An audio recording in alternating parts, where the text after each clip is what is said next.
Action. Welcome to another amazing episode of the Action Podcast.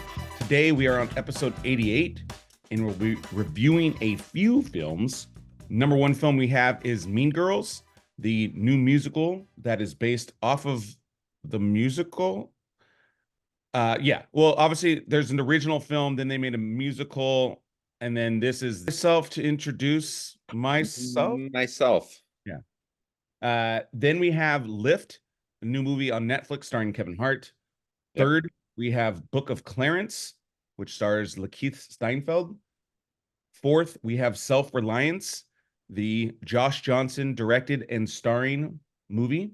Which is what Henry Jones Sr. said to Henry Jones Jr.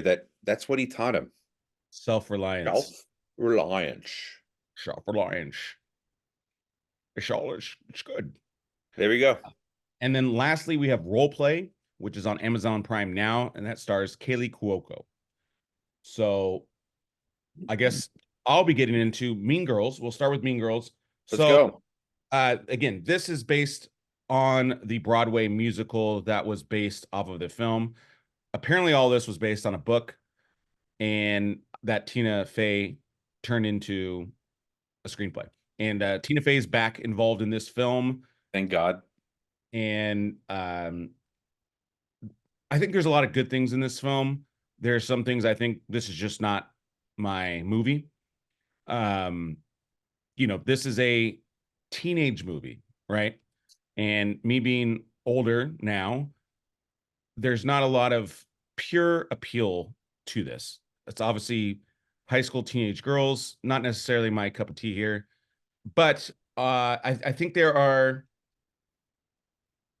let me compare it to a couple other things as well. So there's been a lot of other musicals lately. And, when I told you with some of these other musicals like Wonka. Or Color Purple, there's songs like right away where you're just like, oh man, that's a great song. None of the songs I felt in this movie were super captivating. And so now I think this movie is all about who you are, demographic, blah, blah, blah. I did like the original film.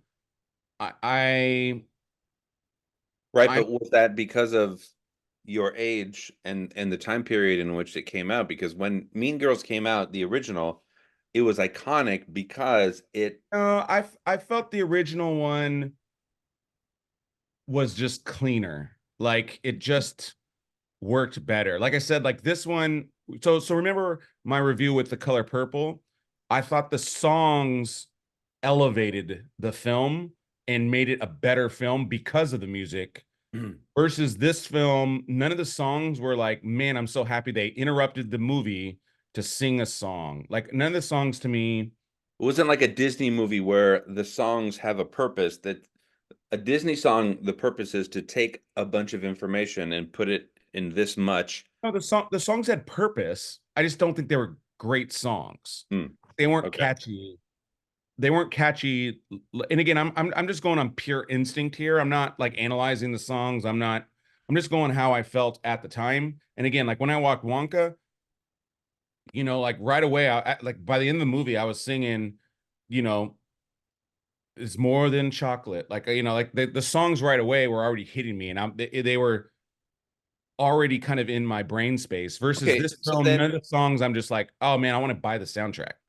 Right. So other than the songs themselves, there was a reason why Tina Fey obviously joined this production again and to do a sequel, even though it's like a revision of the original, right? I thought the main actress was fantastic. And I think her name is like Anjali Rice, and she was part of the actual Broadway musical. I thought she was fantastic.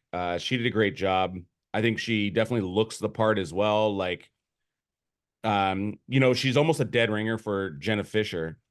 And so she has that like very homegirl look, but then you can doll her up and she looks just as beautiful as anybody else, which is, very Jenna Fisher-ish.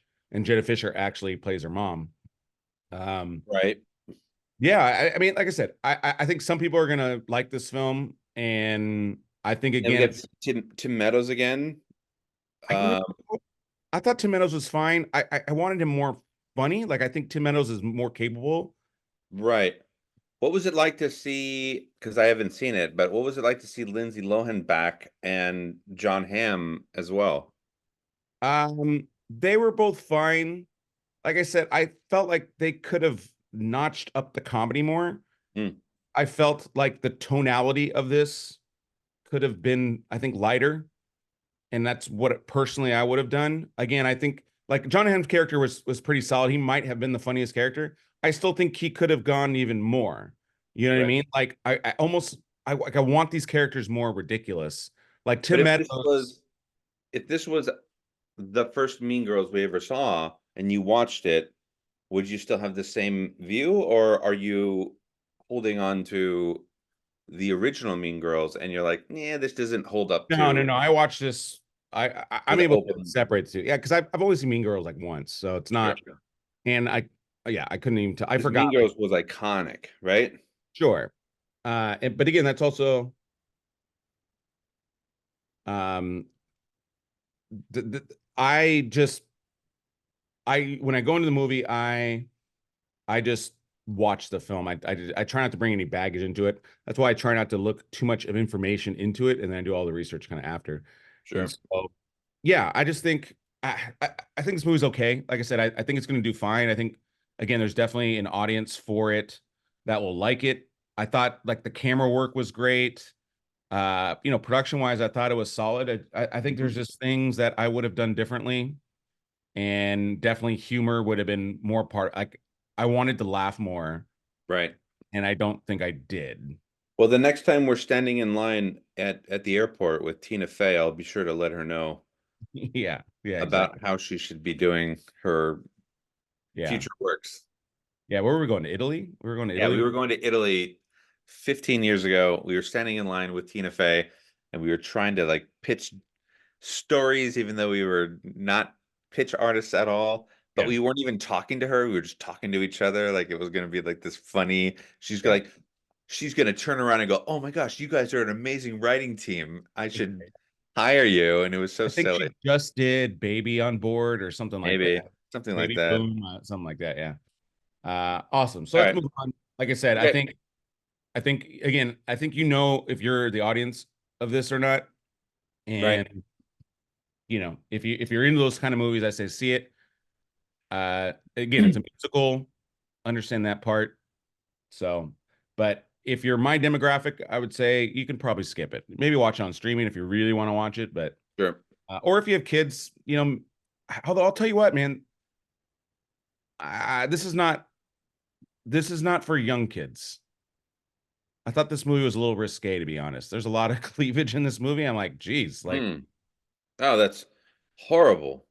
yeah. Well, interesting choices on some of this stuff. Like, it was just like, wait, I thought I'm that was kind of a younger demographic.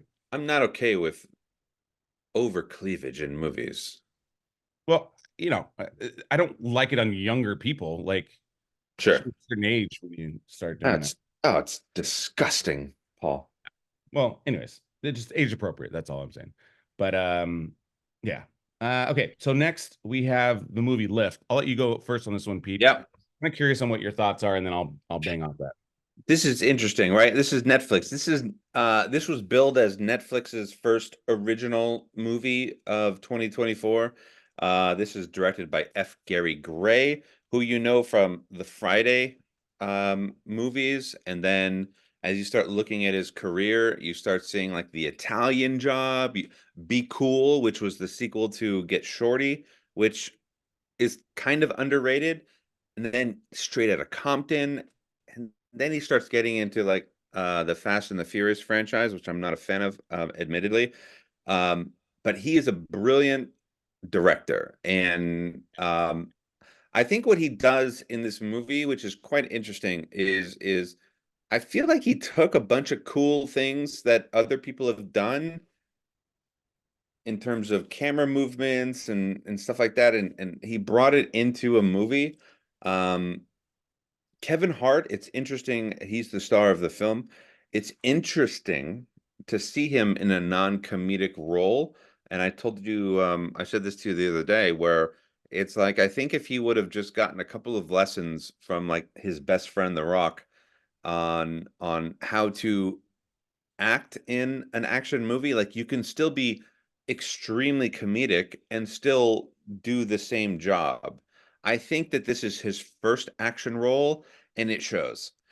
Um, Yeah. I loved Well, seeing I'll give you a good example, Pete, of what you're talking about because he's done drama and comedy, and he was very successful in that. So the I think it's called The Upside Down with Bryan Cranston. He was, Cranston, yeah, he was excellent in that, and he right. balanced serious, emotional drama, but then he was still Kevin Hart and funny. Right, but it wasn't like he was doing a bad job at his character. Like, his character was his character. No, but his Um, character wasn't. I agree with you. It's like it, it's like Eddie Murphy, right? When Eddie Murphy does a role and there's like zero comedy to it, it's like, yeah, I want a little comedy from you. Like I get well, being serious, but it almost begs the question, why did you need Kevin Hart for this role? Why did you need Eddie Murphy for that non-comedic role? Like, yeah, why exactly. would you pay that salary when you could have gotten a performance elsewhere for cheaper and probably, a little bit better? And that's not to say that Kevin Hart is bad in this movie. He's very good in this movie.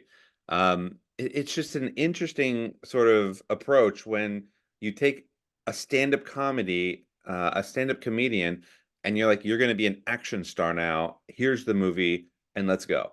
Yeah. Um, But and look for at him Chris. not to be comedic at all is really a bummer. It's just a bummer. Yeah, like Chris Tucker, right? Like you look at Chris Tucker in Rush Hour, Oh, you he's know, hilarious. right. But he's still an action star in that. But it's But also because there was somebody for him to play off of. There was no one for him to play off of in this movie. There was the girl, to me, that's the mistake in this one. right? There was the girl there, but he was the love interest, or she was the love interest, and so, there's no way to play back and forth. Now, I will say that, She's a dramatic actress too. She's not right, she's a real, and you know, she's so good, Shakespearean. and she's She's so like good Shakespearean looking, actress. Yeah. gorgeous. Yeah. No, I love her. She's one of my favorite actresses. The other woman that I loved seeing in this film, and loved that it was Netflix and that it was a big movie, was Ursula Corberó. She was in the original Money Heist. I think you called it. She was amazing in Money Heist. Who is she? The hacker? No, she was the one, the pilot that had to Yeah, link. pilot. That's what I meant. The pilot. Yeah. Not She the was a hacker. pilot that had to link up, and then she broke her wrist, right? And then Yeah. that was her character. I loved that she was in a big time movie, because Money Heist was one of my favorite things I think I've ever seen. Yeah. And it wasn't an American production, right? So it's always great to see these incredible actors and actresses outside of the United States who are crushing worldwide get their opportunity in one of these sort of big movies. So I'm glad that she was in this movie, and she was fine. She did great. She's the pilot, and she crushed. Whatever. Yeah. It's a nice watch. It's a nice watch. Yeah. I'm with you. It's fun.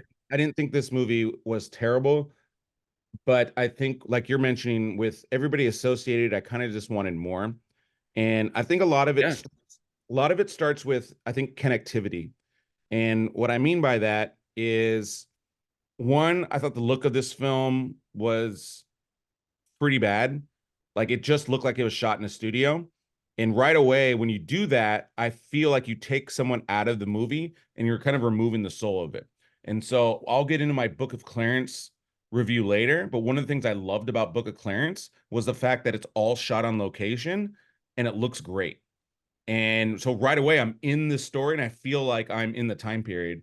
And even though this is a modern movie, I felt like I was in a studio watching this film. I didn't feel like I was in all these locations. Like not, I don't even know if they shot any of this stuff in a location In because Italy, right? Like, or wherever all these different locations, right. multiple locations. I don't know if they shot any of it there because honestly, every shot looked like it was done in a studio.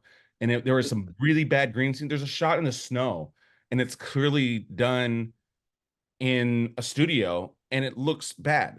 Now, I do love that one character, and I think they needed more characters like him with like characters with personality.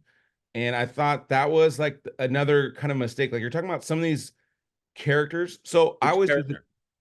I'm getting him. He was in the games, that games movie. Hunger Games? I don't know, Billy Magnuson. Oh, yeah, he's great. He was in Game Night. He was in Jean Game Night. Reno is in this film as well, and he was the professional, right? He was like he's iconic. He's an amazing actor. Yeah. They didn't utilize him even a little bit. No. Like he was in about 2 minutes of screen time, and then at the end, it's like, okay, well, you're the bad guy, and go Yeah. fuck yourself. I, But I I, I mean, like I like Vincent D'Onofrio. I just think they need more. Some of these characters just didn't have personality, like the Sam hacker. Worthington, who plays the other FBI agent, is an incredible actor. Um, I liked him in this one. I was okay with him.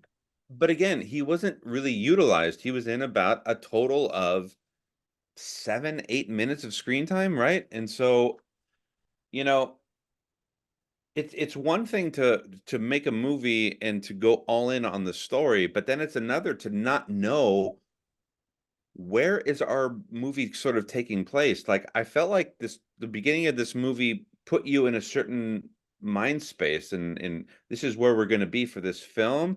Yeah. And then next thing you know, you're on a plane for a third of it, if not more. And it was like, man. And then I realized, oh my gosh, the movie's probably going to end soon, and we're still in the plane. And I'm like, I really thought it was going to be sort of something else. So it was confusing as an audience member to understand what direction they wanted to go in, because what you told me early on was that we're going one way and then we went a Yeah. completely different way. So I mean, it's just, I think F. Gary Gray did the best that he could with this, and I think that Kevin Hart did an okay job as an action star, and then all the other actors did what they're supposed to do in these sort of roles. It's just not a well thought out, proper film. This Yeah, is, I'd agree with that. you know what it felt like? It felt like you typed into Chat GPT and said, "Look, I want to do a Kevin It's Hart it's the movie," it's the, it's and the AI version of Italian Job, it, right? it feels Italian it, Job, it feels because it right? doesn't have, Italian Job in the sky. there's no heart, right? And Right. that's the difference between an AI generated script and a script written from the heart, right? Like you Yeah. miss these human elements, and this movie didn't have it. Even the relationship between Kevin Hart and that gorgeous woman, it was so methodical and it was so planned out, and there was just no spontaneity or Yeah. love.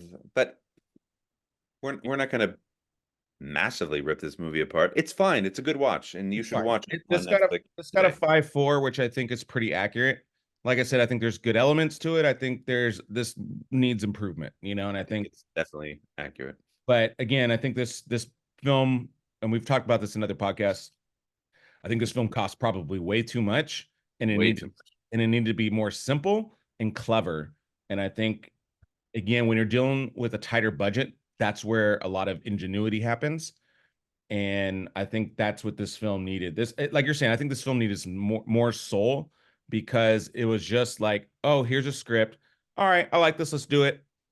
Who do we want to get attached to it? Oh, let's attach this director to it. I felt like it's a lot of people attached to a project versus like F. Gary Gray is coming to Kevin Hart.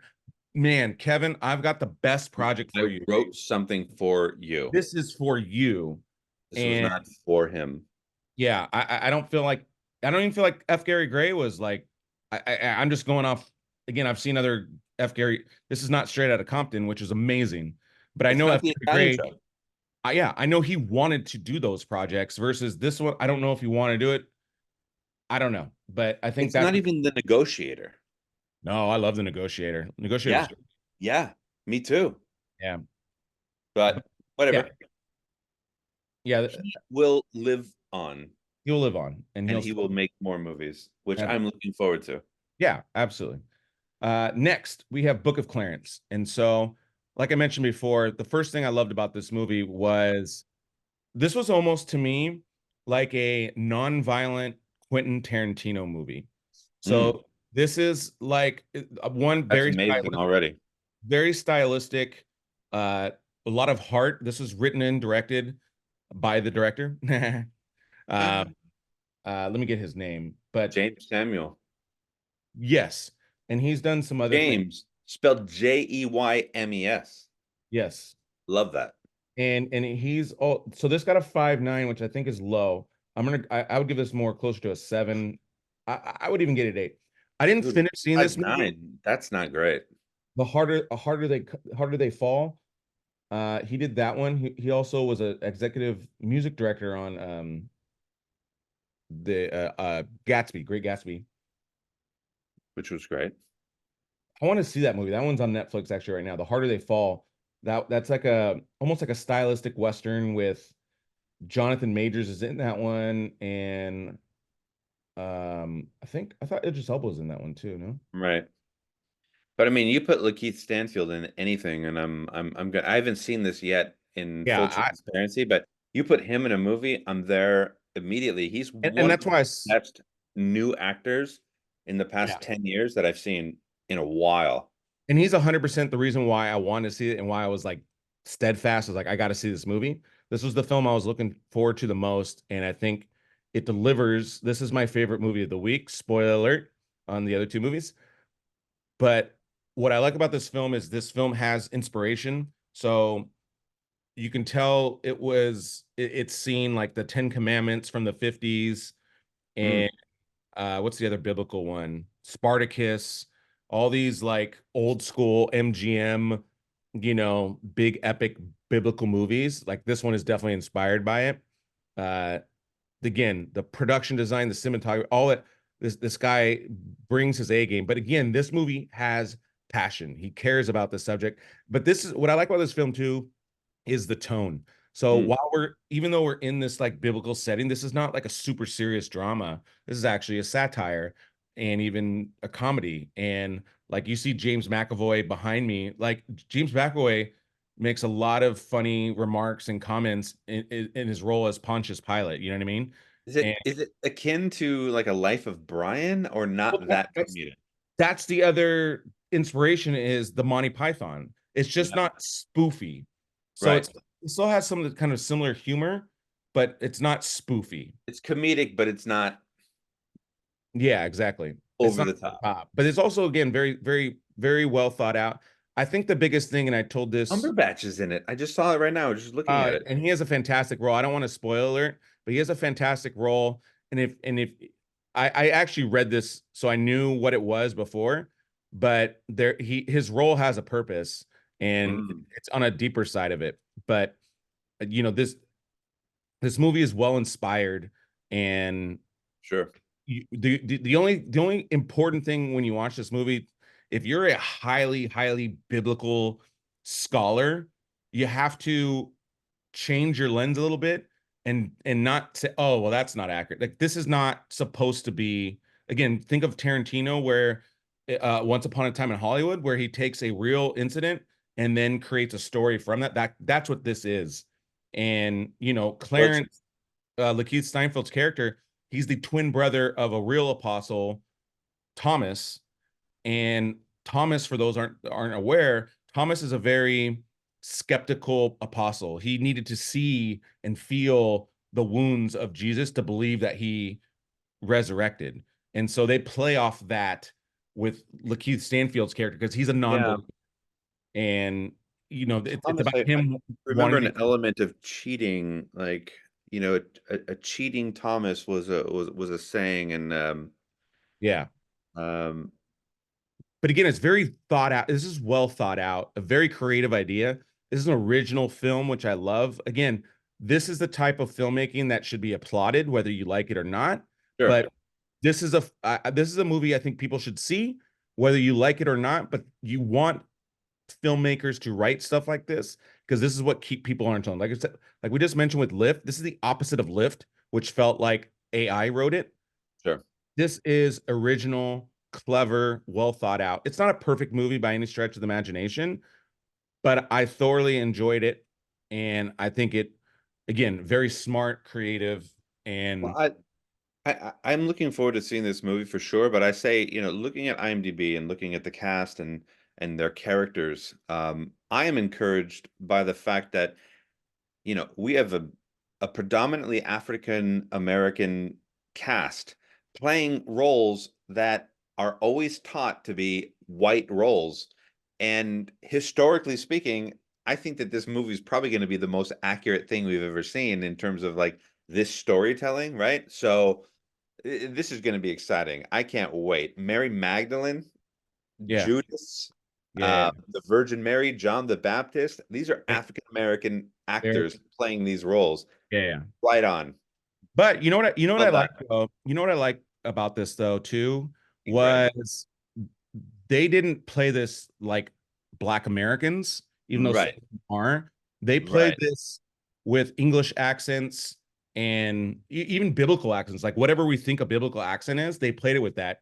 And so you weren't really caught up with that aspect of it, even though yes, you're Sure. aware of it, but It's they just played good the storytelling. role. Yeah, they played the role versus like, it's Keith from the streets. You know what I mean? Like they played the character and their performance really this is a like the acting is fantastic in this. Everybody crushes it. Again, James McAvoy did a great job with it. Barabbas was awesome, which is Omar Sy. Right. Again, Lakeith Stanfield can't say enough how great he was. Uh David Oyelowo is in this. He had a small little role. He's John He's the Baptist. Yeah, he's amazing. Yeah. What an actor. And even the actor that played Jesus, I thought was excellent. Like again, Thank you. he really kind of captured what you would expect kind of Jesus to be. And so great movie. Go check it out. Moving on to Self-Reliance. Pete, what do you got on this one? Self-Reliance is on Hulu right now. This is not the directorial Johnson. He did direct, I think, an episode of New Girl on which is a highly successful. Jake Johnson. Look him up. You see his face. You're like, oh my God, I've seen him. He's also the voice of Peter Parker in the Spider-Verse films. He is Yeah. somebody that is insanely talented in Hollywood, and I'm loving the fact that he decided to direct a film. I don't know who wrote it, to be honest. I didn't look at that, but this is his directorial debut for a feature film. He's in it. This is also a Lonely Island production, which we all know is the Andy Samberg Saturday Night Live, Lonely Island. They do the Dick in the Box. They do, Mother Lover. Like this is like the best, right?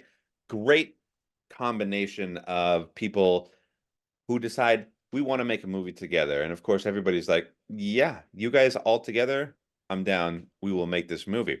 Anna Kendrick is in this movie as well, and there's a few other actors and actresses that you've seen in your life.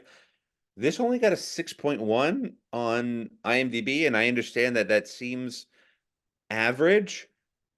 And I can see why they say that. However, I will say that there is an element of intrigue, and you are kind of held in a certain sort of state where as you're watching this movie, you want to see what happens next. It really does take you through this journey properly. I thought Jake Johnson did a great job as his first directorial debut. I would recommend seeing this if you don't have Hulu. Like, you do a free subscription for 30 days, watch this movie. Um, it's absolutely well worth it. And Anna Kendrick, who is for me like who's the girl that did the princess? The princess.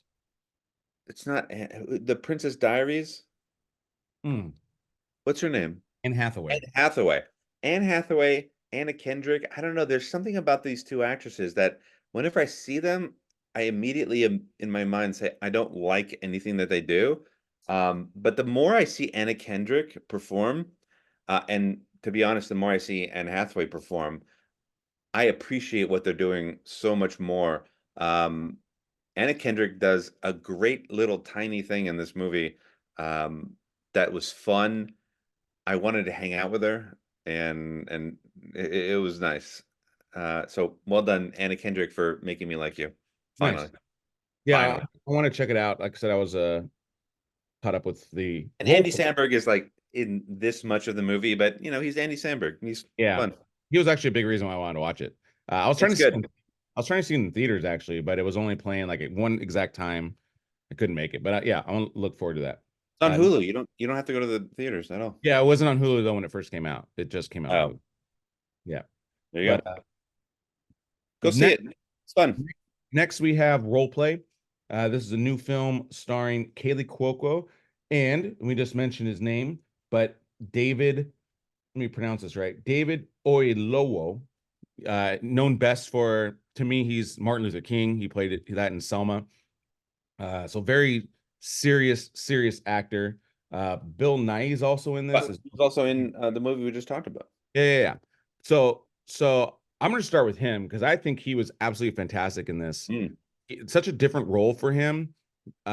Obviously, he's playing a true American, kind of know with accent. He has a slight accent, but obviously it's him, right? But really different character than we're used to seeing.